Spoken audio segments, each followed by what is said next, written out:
ఇప్పుడు 90 లక్షలతో కుసుమర్చినవాడ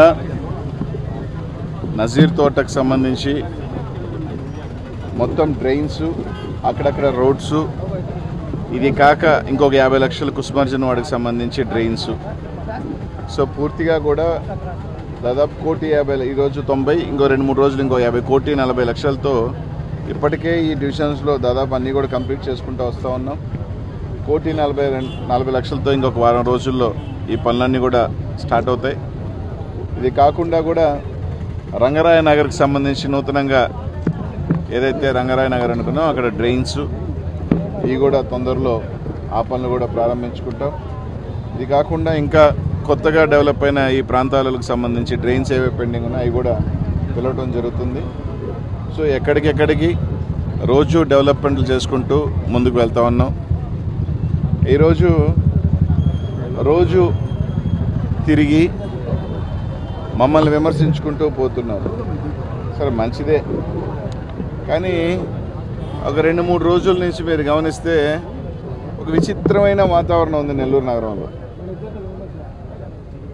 నారాయణ గారేమో ఆయన ఒక పక్క తిరుగుతాడు, ఇంకొక జనసేన అభ్యర్థి ఏమో కొన్ని దగ్గర తెలుగుదేశం వాళ్ళని వేసుకొని నేనే అభ్యర్థి అని తిరుగుతున్నాడు.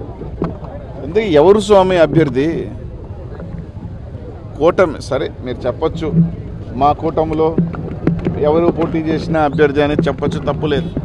నారాయణ గారు పోటీ చేస్తారా, లేకపోతే మనుక్రాంత్ రెడ్డి పోటీ చేస్తారా, మీ కూటమిలో సంబంధించి ఎవరైనా పోటీ చేసుకుంటే అభ్యంతరం లేదు. కానీ ఈ రోజుటికి కూడా ఎవరు అభ్యర్థో తెలియని పరిస్థితుల్లో మీరున్నారు. సరే వాస్తవానికి పాపం మా మనుక్రాంత్ రెడ్డి కష్టపడటంలో తానికేదో పవన్ కళ్యాణ్ గారి టికెట్ ఆయన కష్టపడుతున్నారు, కానీ ఆయనకన్నా అన్ని రకాలుగా బలవంతుడైన నారాయణ గారు కాబట్టి ఆయన తాయిలము కొన్ని రకరకాల దాదాపు పెద్ద ఎత్తున కోట్ల రూపాయల చేతులు మారినాయి. ఈ అధినాయకుడికి ఏదైతే ప్యాకేజ్ అందిందని కూడా ఒక విశ్వసనీయ సమాచారం ప్రకారం ఒక నిర్ణయం జరుగుతుంది. ఏదో 25-30 కోట్ల రూపాయలు ఆయనకి ఇచ్చేస్తే ఎట్ట ఇది వదిలేసుకుంటాడు అని కూడా జరుగుతూ ఉంది. కాబట్టి ఎవరో తెలీదు, ఈయన పార్టీకి ఈయన, ఆయన పార్టీకి ఆయన, వీళ్ళు వాళ్ళని వీళ్ళని. అదే ప్రజలకు సమస్య వస్తే ఎవరి దగ్గరికి పోవాలి? అసలు కనిపిస్తారా వీళ్ళు? ఇది మీ పార్టీ పరిస్థితి. ఎవరికి ఇకపోతే వాళ్ళ మాయం, వాళ్ళు కనిపించే పనే లేదు. ఈయనకి ఇస్తే ఆయన కనిపించడు, ఇంకా మళ్ళీ బ్యాక్ టు అమెరికా.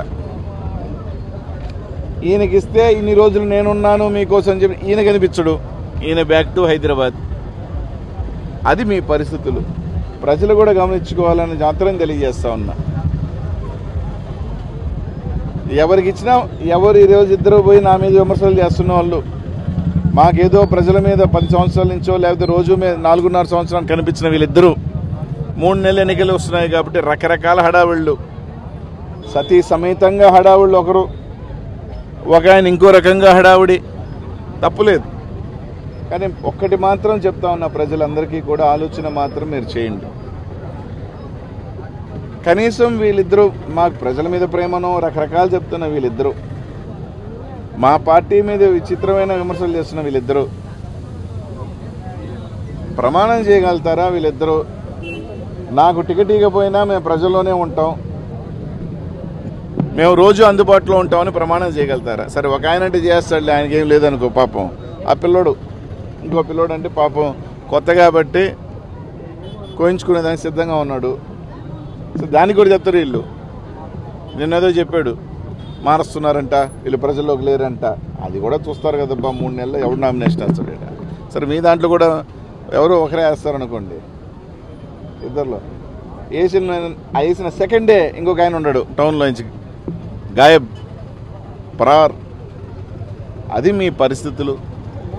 నాయకులకి ప్రజలకి చెప్తా ఉన్నా, ఈ 3 నెలలు తిరిగే వాళ్ళ కోసం మోసపోవద్దు. నేను ఉన్నప్పుడు నేనేదో చెప్పాడు, వరదల్లో నేను ఇట్ట చేశానని. అట్ట చేసావు ఇట్ట చేసావు. ఇక్కడ వరదలు వచ్చినప్పుడు ప్రతిపక్షంలో మేము కూడా ఉన్నప్పుడు వందలాది మందికి మూలాపేటలో అన్నం వండి పెట్టాం. ఆ రోజులో మేము రాత్రింబుగులు తిరిగాం ప్రతిపక్షంలో ఉన్నప్పుడు. కానీ నువ్వు ప్రతిపక్షంలో ఉన్నప్పుడు కనిపించకుండా పోయినావే. నువ్వు ప్రతిపక్షంలో ఉన్నప్పుడు కనీసం ముఖం కూడా చూపించలేదే. కరోనా వచ్చినప్పుడు వైసీపీకి సంబంధించిన వాళ్ళు ప్రతి ఒక్కరూ కూడా ఇబ్బందికరమైన పరిస్థితుల్లో కూడా, నాకు కూడా కరోనా వచ్చింది. ఎప్పుడు వచ్చింది? పెద్ద హాస్పిటల్లో మొత్తం తిరుగుతూ ఉన్నప్పుడు నెక్స్ట్ రోజు నాకు వచ్చింది. మీలాగా ఇళ్లలో పడుకోలే తెలుగుదేశం పార్టీ వాళ్ళ నాయకులాగా వైసీపీ వాళ్ళు ఎక్కడికెక్కడికి తిరిగారు. మీరు వెళ్ళిపోయి ఇళ్లలో పడుకున్నారు. అది మీ పరిస్థితి. కాబట్టి ఎవరికి రా నాయన టికెట్? ఆయనకే, ఈయనకే?